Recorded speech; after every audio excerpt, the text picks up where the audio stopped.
Welcome back to Gators Gameday. I'm Seth Varnadore, joined by Bud Davis. And we've had a couple of pretty fun conversations to start off this season of Gators Gameday. Unfortunately, now we have to talk about the Florida defense. Not quite as fun, right? But yeah, no, this one's going to suck. Yeah. And this is probably going to be the most no-duh. Once we kind of get into the numbers, I don't think anybody that's watched Florida the last few years is going to be really surprised. But it is good to kind of see some of these numbers in context. And you've got some really good numbers by player. You can kind of see, which players maybe can just take a gradual step up, maybe just get a year older. That's all they need, or guys that really need to kind of improve to help this defense quite a bit. So for sure. And there's some stats that are good. And we got some dudes who are good on this roster. And then, like you said, we got a couple dudes that small things get better. And I think this defense goes a long way to improve. And that can be a huge difference.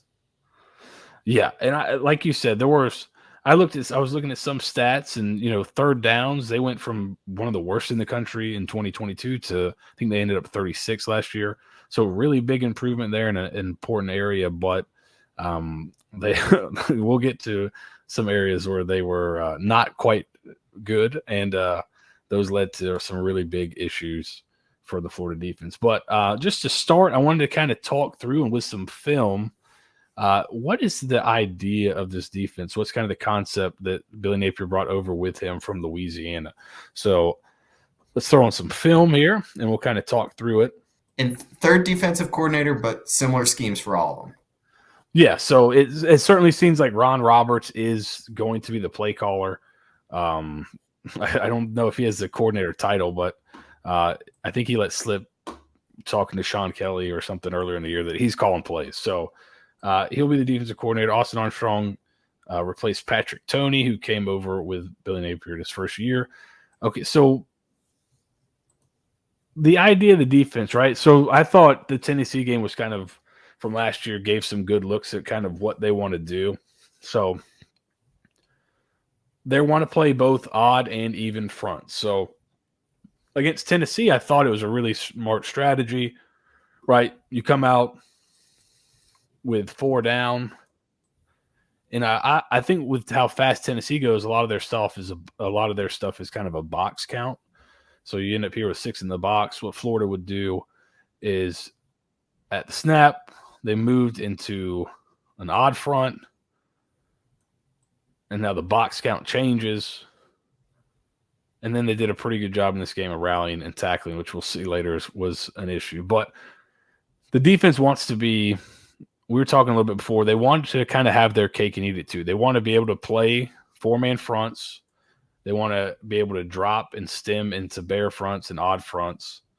And they're going to play the run if there's a middle field close. So if you've got one high safety, they're going to play what they call 8-man spacing. So spacing is basically how they're going to fit up the box in the run game, right? If they play with 2 high safeties, it's going to be a 7-man run fit, right? If there's 8-man spacing, they're usually rushing 4. So if you see 1 high safety, we're probably getting 4 rushers, right? And they want to play this hybrid. They want to be able to present problems for pass protection. So you saw last play, they kind of bumped out into an odd front. Will you cover for data nerds like me, what's an odd front, what's an even front? Okay, so right here, even front, usually even front, we're having 4 down, and a lot of times, let's see, you might be able to see it better from the back here. Right, and a lot of odd fronts, you're covering up. So even front, you have 4 down, so even number of guys down, right? A lot of times you'll have a shade or like a 1 technique here, so in between the guard and center, you have a 3 tech in between the guard and tackle, outside the tackle. When they shift to an odd front, that's just a 3 down look. And in kind of here, they shift to 3 down, where he's a head up nose now, He's maybe a 5. He might be a 4-eye inside shade of the tackle. Same thing here.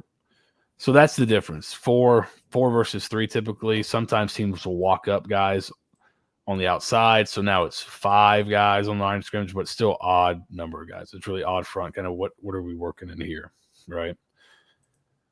And they want to be able to do both. Like one thing, this is kind of spun out of the Saban defense a little bit, and then it's spun out.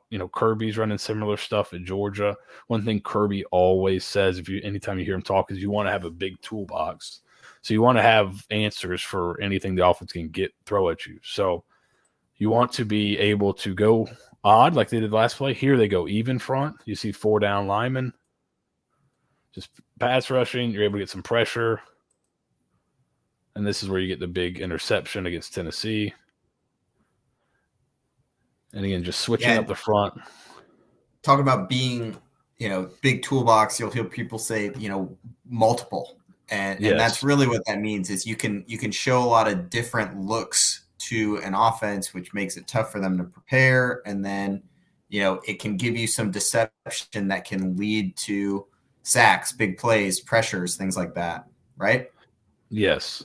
And part of that multiplicity for Florida was kind of this player here.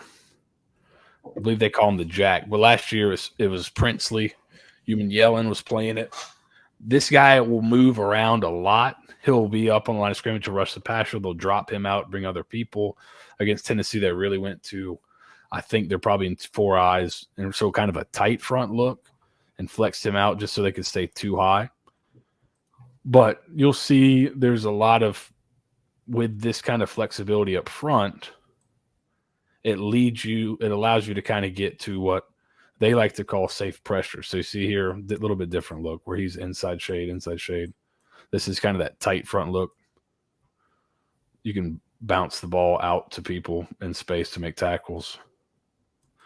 So, but one of the things they really like to do, and this is why you have to have some flexibility with these guys that are playing on the edge, is they like to run what they call safe pressures, right? So a lot of times, if you want to bring these 2 guys, right, you're bringing 6. So now I've only got 5 left in pass coverage, right? So that's not super safe. What this defense has done is they've figured out ways, and Georgia does this, Alabama does this, to get kind of, like I said, have their cake and eat it too. We're going to step up field and drop, wide, and then now we get basically the same benefits because you'll see from the back view, the tackles will come out and play these ends because they step up field. You get the benefits of rushing 6 guys without having it kill you on the back end. Right, and this ended up in a fumble. And you kind of see it from the back end. This type of manipulation, right? As soon as he rushes, he's there. Same thing, he's there. And so now you're just playing games. You have 4 on this interior, 3, and if the back's in, 4 on 4, but backs typically, as Florida fans know, aren't always the best pass protectors. So here, especially when there's a lot of deception. Yeah, so you watch how these tackles react. Here, he's got eyes up there. He's dropping. He's widening. He's got the guard to widen with him. Same here. The guard is widened with the defensive tackle, and now you've got 2 on 2 here. And if a guy can make a play, you can get pressure. And all that while being able to drop 7 guys into coverage, right? So you get the benefits of blitz without having to blitz is kind of the idea of it. Yeah, you and I were talking about this. I mean, it's a defense that it prioritizes, being really safe and having that defense from depth and being able to get to 2 high coverages and also being really sound and having run fits, but it doesn't get away from giving up blitzing. All it does is substitute, that aggression for deception. Yes, that's kind of the thesis of it and why it was so kind of popular when it first started popping up a lot is you could basically get in any front you wanted and dictate how the pass protection was going to turn. And then, like you saw in the last clip, okay, the tackle's eyes are on that end, right? And so really just by taking a step upfield, I've occupied that tackle now. I drop out.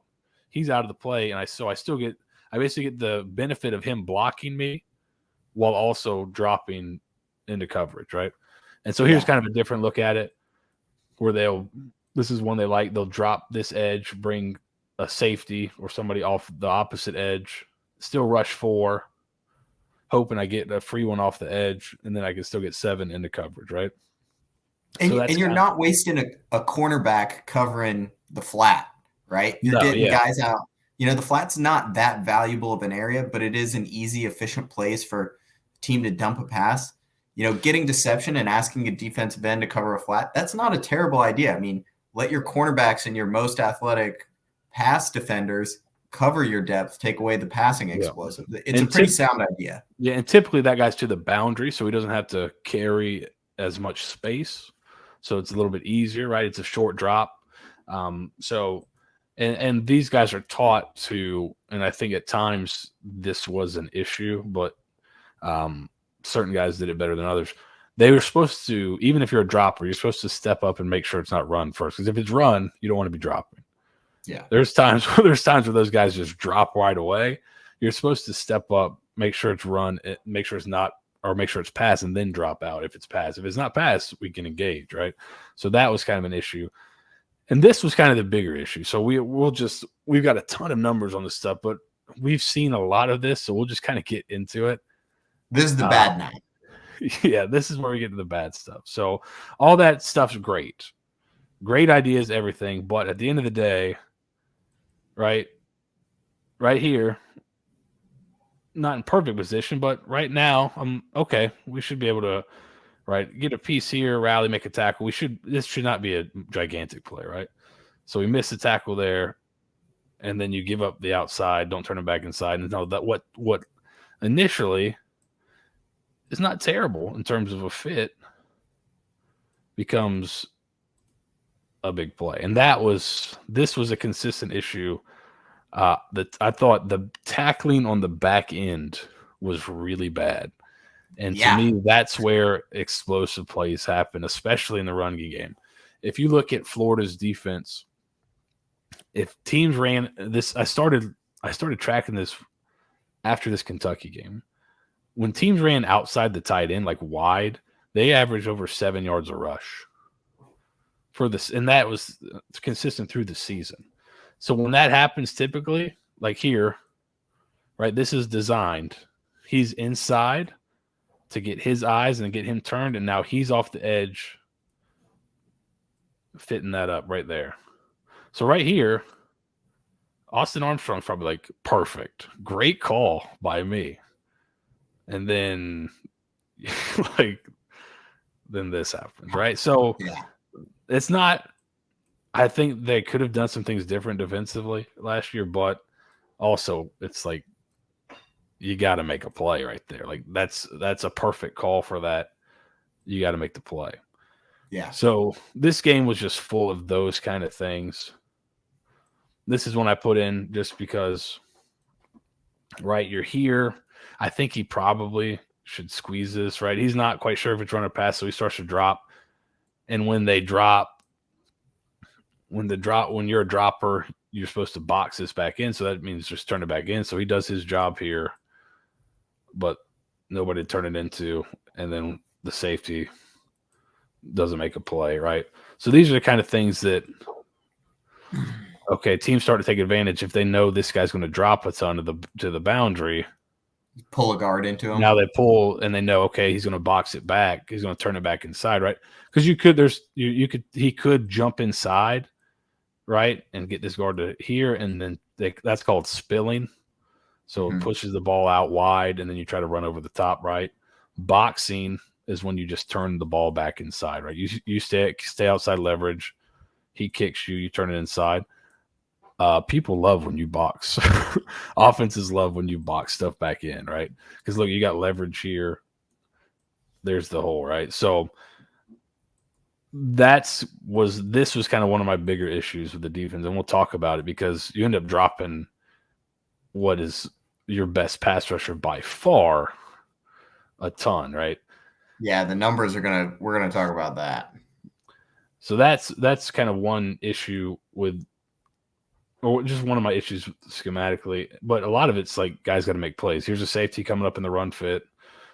I mean, this guy blows his knee out or something. You end up kind of getting off the field there. But if this guy doesn't get hurt, like right here, this isn't. If I pause it right there, you're like, okay. I mean, there's a hole, but I'm in pretty good position to make this play. You got young DB, doesn't make the play. Yeah, we're gonna be fine. Yeah. So, and here's another one. I think your corner doesn't fit this very well. And this is not fun to watch and rewatch, but it's another one where, like the one previously, he's inside, so I'm assuming the corner is supposed to be off this edge. He doesn't come real tight off this edge here, right? I'm assuming he's supposed to be down in there, and then there's the big hole right there. So, yeah, and it's just kind of similar issues. I think the back end being so young at positions and poor. Like here, third down, right? The ball's caught behind the sticks, right? This is if you make the tackle here, at worst it's a first down. Maybe you're off the field, right? Young safety kind of overruns it, and instead of getting off the field, it turns into a really big play. That was kind of just a consistent theme of the year. And then you also have just kind of coverage bust, right?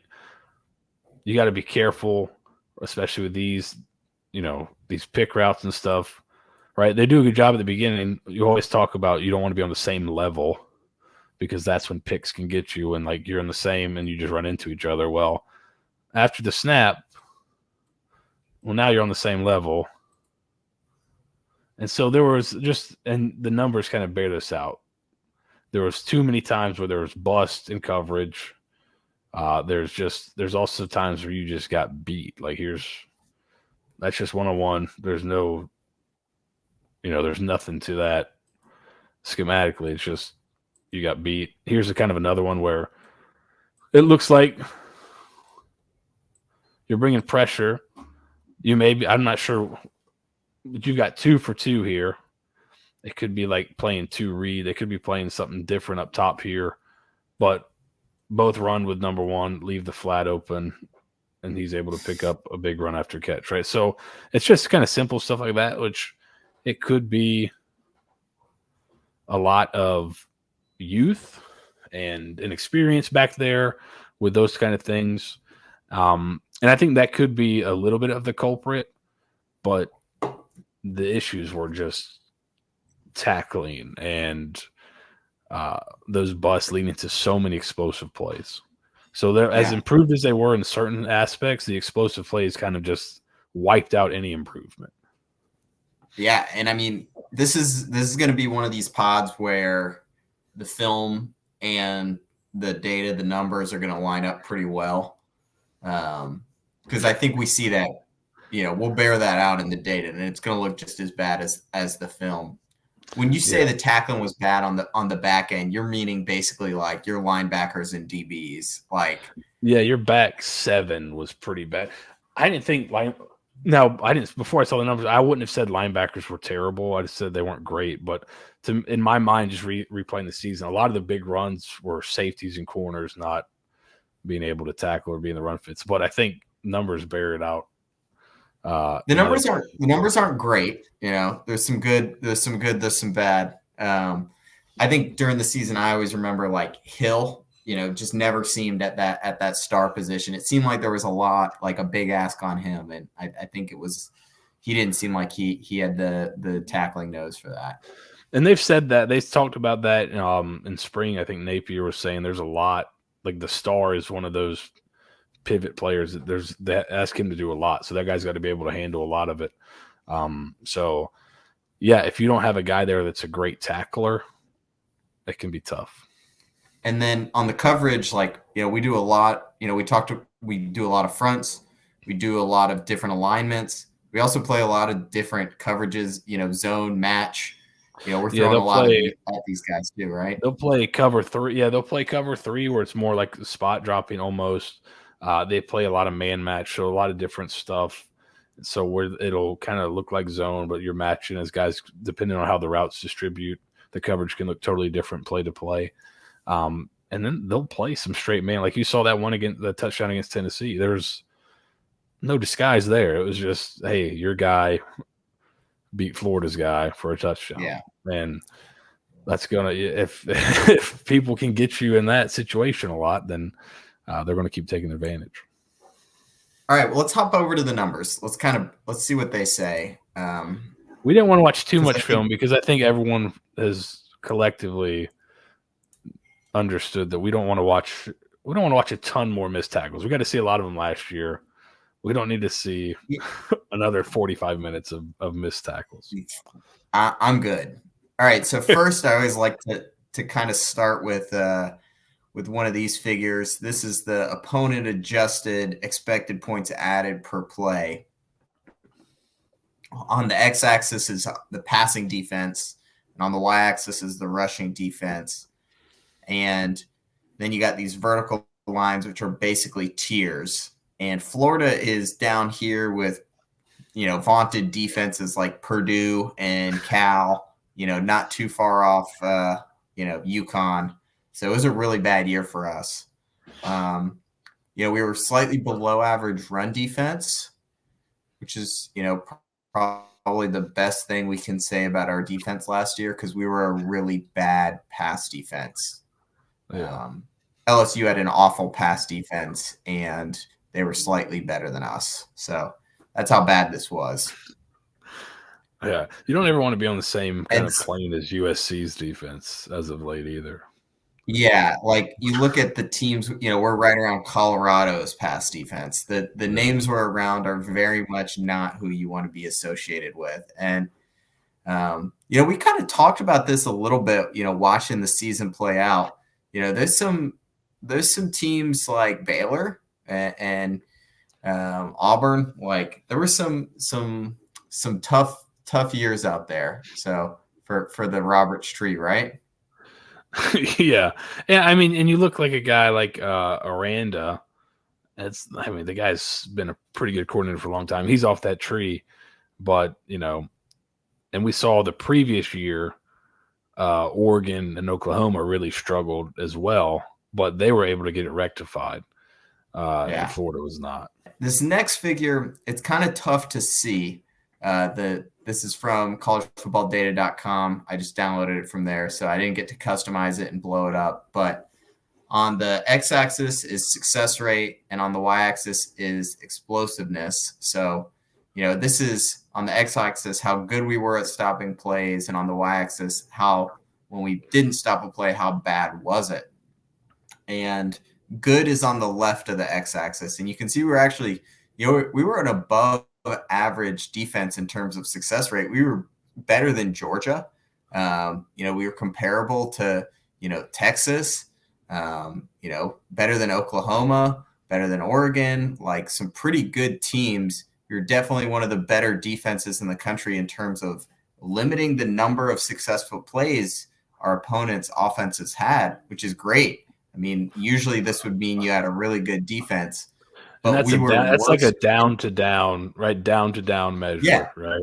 Yeah, exactly. On an average down, how often do you win? And, we won, over 50% of the time, over 40% of the time, or over 60% of the time. We won 62% of the time, but when we lost, it was so bad that it just completely blew up drives. We were worst in the country in explosiveness. So when our opponents had a successful play, it was a massively successful play, worth, over 1.5 expected points, which is insane. That's a massive amount of explosiveness. There's only a couple programs, even comparable to us, like Cincinnati, South Florida, ECU. So that was a tough beat. And I had to cover South Florida last year as well, so I got to watch a ton of defensive backs getting run by. So that was fun. All right, so we have two things. One, our pass defense was bad, and two, our pass defense was bad at giving up explosives. So then this is a figure I generated. This is from Sports Info Solutions data. This is SEC teams, and this is how many air yards they gave up per target, and this is how much yak they gave up per target. And so if you're on the far right, you're forcing a lot of shallow throws. That's your Georgia and Alabama. And, if you're in the top, you're allowing less yards after catch. So you're great tacklers. So that's Georgia and Alabama. Teams are having to throw shallow. And when they throw shallow, their receivers are getting eaten up. Florida is down here in this bottom third quadrant. We gave up about an average amount of air yards per attempt. So teams weren't, just throwing the deep ball on us like Vandy. They were picking on their safeties, or Auburn. They were really picking on the deep ball there. But where we were really terrible was yak. We're giving up over 5 yards of yak per completion, and nobody else is even above 4.5. So this is brutal. This is the SEC average was under 4, and we're giving up over 5. So that's just every completed pass. That's an extra yard we're giving up, and that's just terrible tackling. And I think you could see that in the clip against LSU, right, that we talked about, where if you make the tackle, it's not a first down, you overrun it, miss it, and it turns into like a 30, 40-yard gain, right? Yeah. Yeah, we saw tons of these. I mean, this is the defense, and this is kind of what we talk about. Is this a scheme thing or is this a personnel thing? We'll talk about that a lot. To me, this is starting to make the really big case for personnel.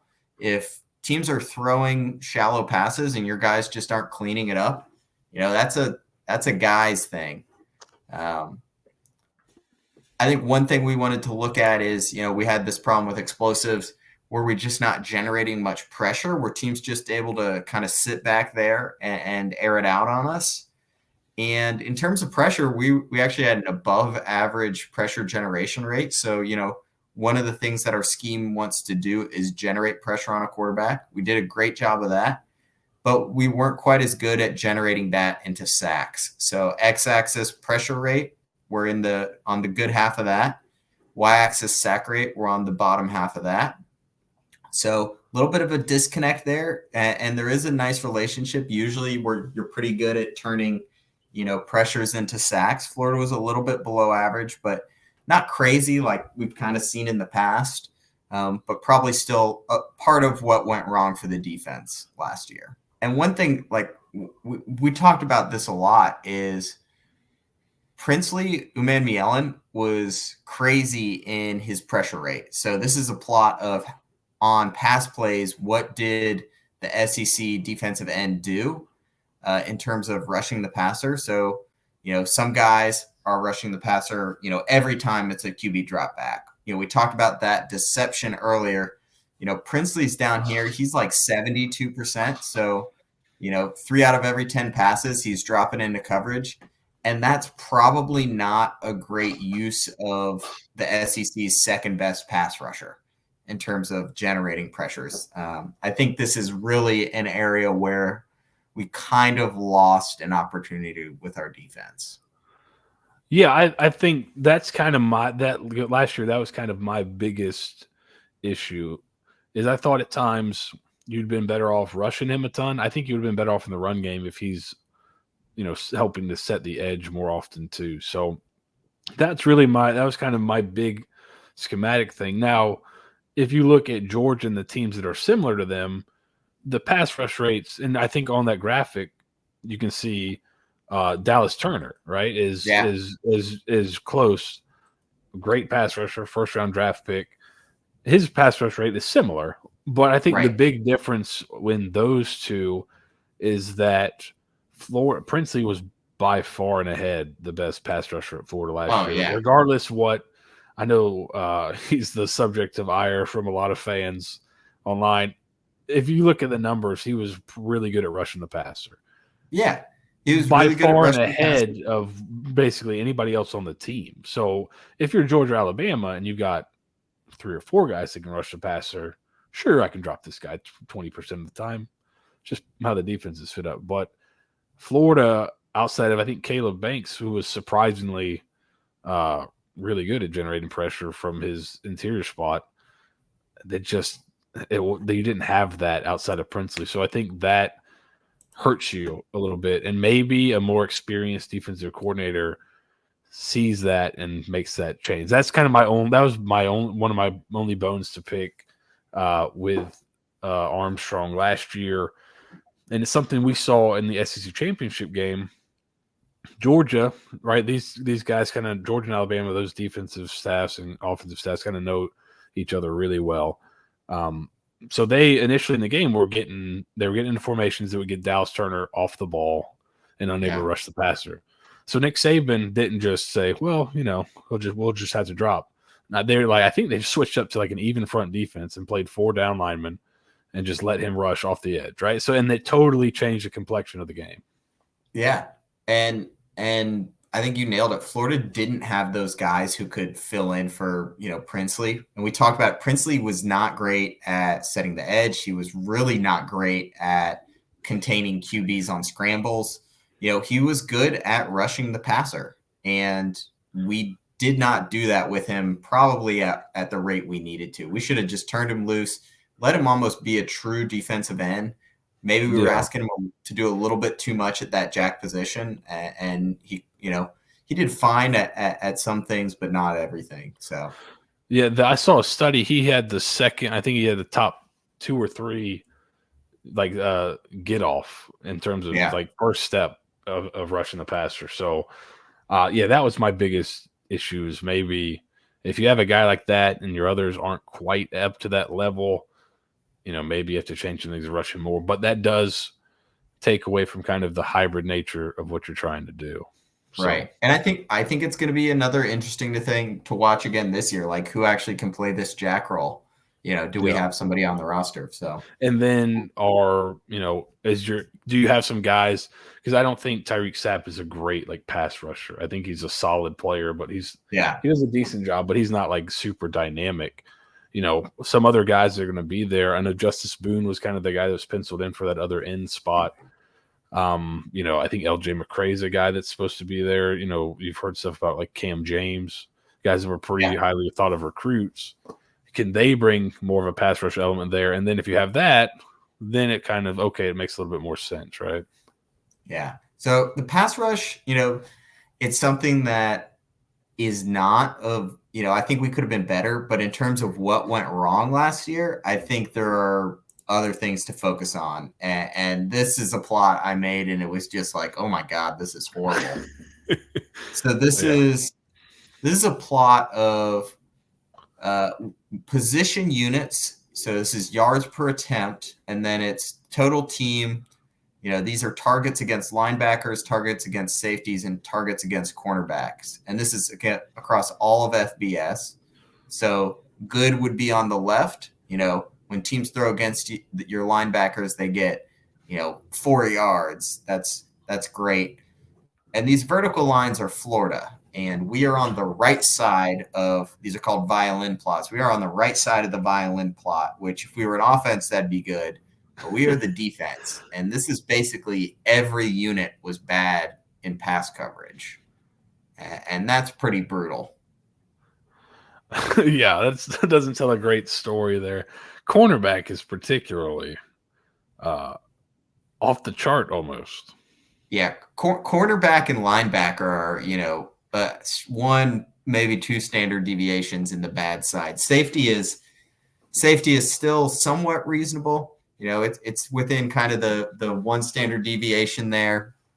But linebacker, cornerback, you're getting onto the far extremes of bottom of the FBS. So this is, how bad we were at covering, and then this is a similar plot in how bad we were at tackling. And this is missed tackle rate. And in general, this kind of lines up with what we saw at the film where our defensive tackles and defensive ends were actually pretty good at tackling when they had the opportunities. But this back end of linebackers, safeties, and cornerbacks who are being asked to clean up and make the run fits, particularly to the outside, they couldn't get it done. Yeah. And those missed the coverage and missed tackling by the linebackers, safeties, and cornerbacks are really what sunk our defense and gave, caused so many explosive plays that we saw last year. Yeah, it's just like the perfect recipe for giving up explosive plays. Yeah, if you can't, cover and you can't tackle, That's what not are you great. doing out there? Just exercising. Yeah. So then, I wanted to kind of dive into this a little bit more, make it a little bit more forward facing. So like these are bad unit numbers. Who are our problem players at each of these? And can we expect it to improve next year? So we're going to look at these plots for linebackers, safeties, and cornerbacks. And this is going to be for SEC play. And this is going to be yards per coverage snap and on the x-axis and missed tackle rate on the y-axis. So good is going to be in this bottom left quadrant. If you can have a low yards per cover snap and a low missed tackle rate, that is a very good thing no matter what position you're playing on defense. So Shamar James, he's one of our guys who was in that quadrant, low yards per cover snap, low missed tackle rate. That's great. Pup Howard, transfer from South Carolina, he's also in this quadrant. That makes me very happy that we have two linebackers who can potentially play really well for us next year and who can cover, they can tackle, and just a lot of optimism.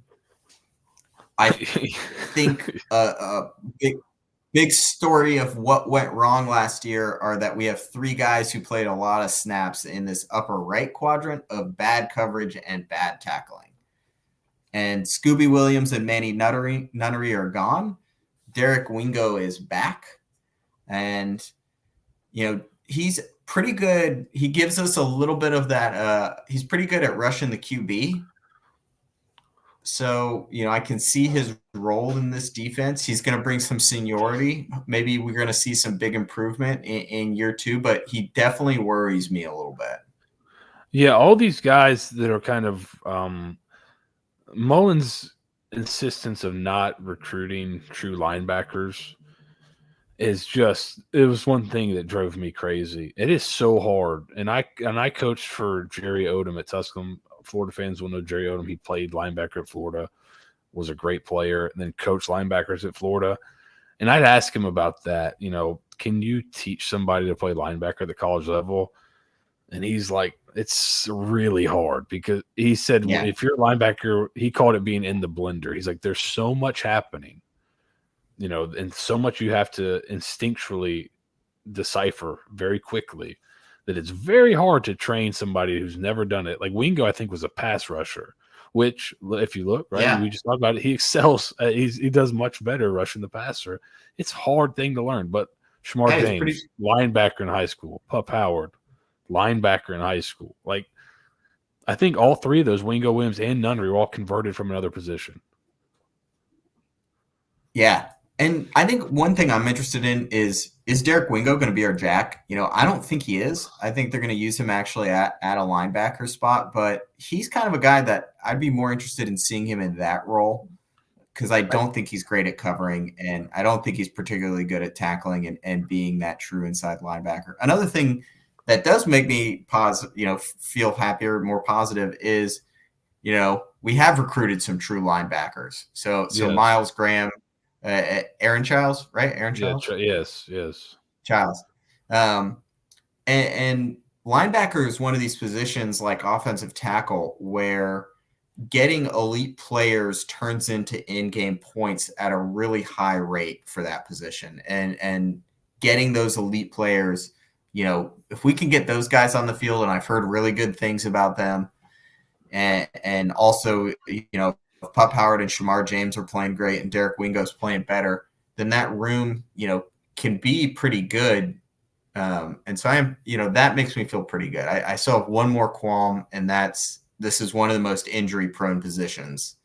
And, we do not have enough really good experienced guys, I don't think, to handle many injuries at this position. Yeah, I feel like the depth is a lot more quality now, but like you said, the experience is there's not a ton of experience behind it, but at least you've got guys with some pretty good pedigree.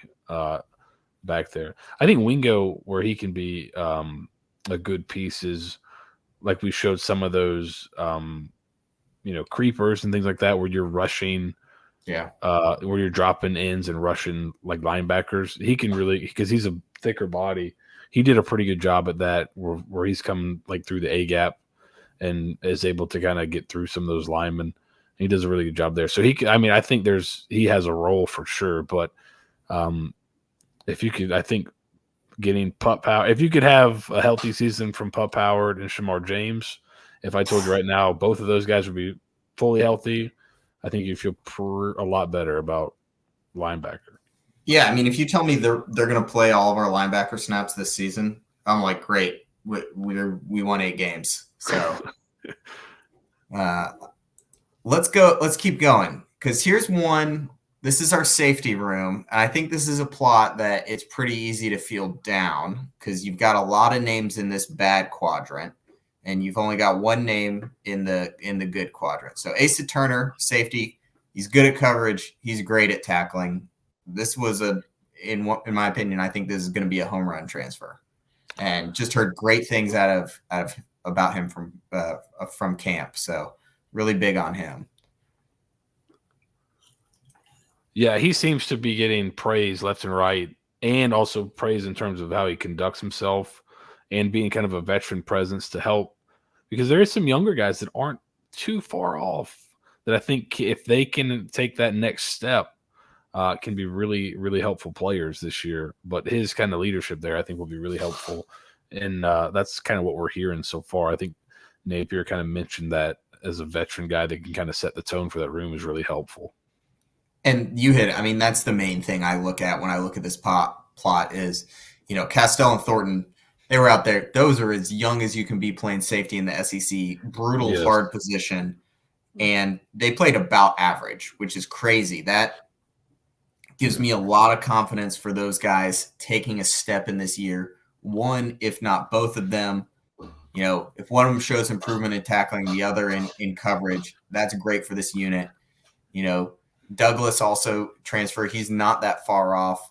Everybody's kind of around this middle area where if you can just get a little bit more out of them, a little bit of improvement, probably most optimistic on Castell and Thornton. But then having some depth, Douglas, Mitchell, Allen, this is another position that suffers a lot of injuries. So feel pretty good about our safety room. Yeah, and it's interesting. Mitchell, he's gone, but he was kind of your highest missed tackle guy, right? So, so he's kind of out of the equation there. So, yeah, I think Castell and Thornton both took their lumps, but they at times flashed and played really well. So, especially Castell, I think, really flashed at times, and he played a ton of snaps. So, I'm kind of his emergence. Looking, I think he was 6th on the team in snaps last year defensively. Yeah. He played 660 snaps. So, I'm really interested to see what kind of step he can make, because they just kind of threw him to the wolves last year. Playing 600 snaps, first year and playing about average for SEC that's great. Yeah, that's sky the limit kind of stuff. So, all right, jumping into the cornerbacks. This is a mixed bag for me. I don't feel great about our cornerback room, but I'm also not married to it. I think more getting him back and healthy, that's got to make you feel good. Marshall, he's not that far off, and we've seen him play to his level at times. If you can just get him a little bit better at coverage, which I think you can, I'm not sure he's ever going to be a great tackler, but he's got to be a little bit better. He's got to be a plus value in coverage. And I don't think he was that last year. Hill, that's kind of a big loss. I do think he was, our best cover guy out there, but brutal missed tackles last year. Him and Kimber, Marshall too, they all three of them had a really bad missed tackle rate. Then you got, Johnson and Jackson, both young guys. I don't really know where they're going to end up this year. I don't think they're going to be at that 0 missed tackle rate, but I also don't think they're going to be on the extremes in yards per cover snap either. So I'm going to keep an eye on them. Bridges is one of these transfers. I think he's from Oregon. Yes. I really wanted to see better coverage numbers from him because he was a guy people were like, oh, he can play star. And, I don't think you're going to play much star giving up 1.5 yards per snap. So, yeah, it's an interesting room. Yeah, this is one where you had such a good haul last year. So you had a lot of true freshmen that got a lot of hype. And it's kind of like you need those guys to come do a little bit. And if they do, then your room all of a sudden is a little bit has some decent depth. If they're not ready yet, then yeah, it can get pretty thin pretty quick. Yeah. But just in terms of pedigree, you feel like you've got a pretty good room in terms of pedigree with blue chip players. But you just need some of those young guys to. They didn't play a ton last year. I'm gonna look and see who's kind of the highest of that group. Let's see. They didn't get a ton of snaps. I think Jakeem Jackson played 113 snaps last year. Sharif Denson played 49. Deshaun Johnson played 22. So I forgot about Denson. Yeah, he's one that we could end up seeing. And we've heard good things about him. I think at the Star, he seems like to be a guy that they feel like is pretty tough and can cover. So maybe he'll be a guy that can step in there. But one of those guys has got to hit. And then you got Cormani McLean, who's was I don't know. Nobody knows really what went on with him last year. That's what Colorado wasn't the best environment. So I wouldn't put too much stock in where he's at on this chart, but I wouldn't put a lot of stock in him being a big factor this year either. So yeah, that's where I'm at, But I kind of like taking flyers on guys like that. I think that's, especially the expanded roster, that's one of those strategies I'm going to be fine with any day. So I think the big takeaway here is linebackers, safeties, quarterbacks, they were terrible at coverage. They were terrible at tackling. I think there's reasons for optimism for safety. I think linebacker is health dependent, but there's reasons for optimism. And then cornerback is going to be something to watch in these early games is who do we have out there and how are they playing, especially how they're tackling. Yeah, it's unfortunately, it's a lot of kind of wait and see. And now we're not too far out now. We're only a couple weeks away. But I think you'll get a really good look after, you'll have a pretty decent idea after Miami. Now, game ones aren't always the perfect indicator. But, Miami's got some skill talent. They like to run the football. So if you can play pretty decent defense, I think you'll feel a lot better going forward. I'm pleasantly I think the front has gotten much better over the last 2 years. Like we didn't even really talk about the front. I think the front's much better, and you're even bringing in some big bodies. Like Caleb Banks was an interesting one to go back and look at in terms of his numbers because you're at times like, oh, he didn't, he was okay, but his pressure rate, he was second on the team in pressure rate, I think. Did a pretty good job, and you've got Slackman coming in, you got Jackson back. So even with the injury to Lyons, I think you feel pretty good up front. It's kind of replacing Princely on the edge. And if you can kind of do that in the aggregate even, then it's really about how much will these young guys improve and can they stay healthy? So yeah, I think we're going to be pretty fine in the interior, which is great. That's huge. I think especially for Miami, I think their offensive line worries me a little, but I think we should be able to hold up there. It's really going to come down to that next level coming in and getting the run fit right. A little bit worried about kind of the Jack pass rush situation, but been hearing everybody's raving about Gumps in camp, so we'll see. And maybe one of the young guys flashes. Yeah, they're definitely, just like we kind of talked about on the offensive side of the ball, you're going to need somebody, one of these transfers to hit at offensive line or one of the young guys they've recruited in the early classes to be a hit. So it's really kind of now on the evaluation of the staff, what they're able to bring in, and if they can turn them into productive players. Because I think schematically, you're okay. You're going to be in a good spot. I think Ron Roberts is a really good coach. I mean, he's kind of the godfather of this defense. You look at his coaching tree, regardless of whether there's been some struggles with some of his proteges, but it's an impressive group that's done a really good job kind of throughout the country in a bunch of different places. So he's the godfather of that. So I'd imagine they'll be sound schematically, ready to go. It's just, can you make tackles? Can you cover some people? Yeah. Yep. I don't know. I'm same page. I'm fine with the scheme. Maybe I don't love dropping the DE if they're one of the best pass rushers in the country, but you know, do what works. Tackle better, cover better. Yeah, because unfortunately, there was some improvement last year. You just couldn't tell because of all the explosiveness. So yeah, if they can, if what's the kind of explosive play rate?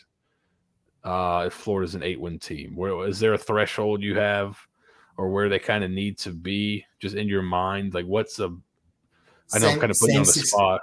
If same success rate, like if we're holding teams under 40% success rate, if we get our explosives down to 1-2, we're a top defense. We're a top 25 defense. There you go. That's all I gotta do. So yeah, it'll be something to watch for this year for sure. If Florida's defense is functional, I think the offense is good enough that you have a pretty tough team. And even with the difficult schedule, you'll be a tough out most weeks. But it feels like it's been a long time since we've seen a good defense at Florida. So I know. So used to be a given. It legitimately has been. It's been like since 2019, maybe ish. 2019-ish. Yeah. So would be a great year to break the streak here. So we'll see if they do. Thank you for watching Gators Game Day. We'll be back probably with, I would guess the next up is probably a Miami preview. Yeah, we'll do a Miami preview, and then we're going to be live on game day. I'm going to the Miami game, so I'll try and tune in from chime in from the halftime of what I'm seeing. There we go.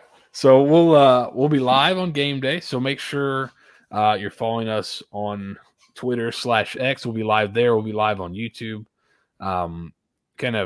We'll be there simultaneously. So whichever way is best for you to watch, and we're on Spotify. So the Spotify is awesome. I love. Yeah. We have video on Spotify. It's great. Yeah. So if you wanna watch, and you're just a Spotify person, that's how you get all your content. We're on there. You can watch. You can just listen. Whatever you want to do. We had some people say they wish there's a podcast kind of form. Well, we're on Spotify. So Spotify, YouTube, and when we're live on game day, we'll be live on Twitter and YouTube. So should be an interesting year. I hope a good one. A good one would be great. I'd love a good year. But I hope I want to go into that Georgia gauntlet feeling pretty good. I think that could make for just a crazy end of the season, and I'm pretty excited for it. Yeah, it would be. I mean, what the crazy thing is, the schedule is so hard. You have a decent bit of room for error to still make the playoff. Yeah. So, hey, man. We could play 5. We're playing 5 ranked teams in a row. We could be playing 5 top 10 teams in a row. That is not out of the question at all. Which is I don't think nobody's ever even done 4. Yeah, it's going to be wild. It's going to be a fun year, but hopefully Florida can get the defense fixed a little bit. And if they do, I think we could be in for a lot more wins than a lot of people think. So. All right. Let us know in the comments, like YouTube, Twitter, wherever, like what you think, suggestions. Like we heard like, hey, make the figures bigger, blow it up. So we've been doing that. Let us know. Let us know what you want to see. Let us know storylines you're interested in, and we'll touch on those with the film and the data. Yep. Thank you guys for watching. Like, subscribe, do all that good stuff. Leave a comment. Help us game the YouTube algorithm. Thanks for watching. Thanks, guys.